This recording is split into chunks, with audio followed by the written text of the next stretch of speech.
नाज़रीन, ये इत्तेहाद बैनुल मुस्लिमीन के का मुँह बोलता सबूत है। ये सुन्नी शिया वादत का मुँह बोलता सबूत है।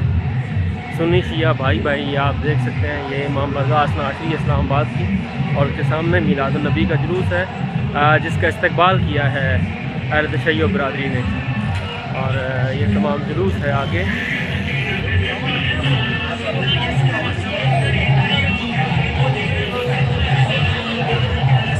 और यहाँ पे खुसूसी सबील का एहतमाम किया गया है, खुसूसी सबीलें लगाई गई हैं, खुश आमदीद कहा जा रहा है मिलाद मुस्तफ़ा मनाने वालों को। ये खुसूसी सबील का एहतमाम किया गया है यहाँ पे।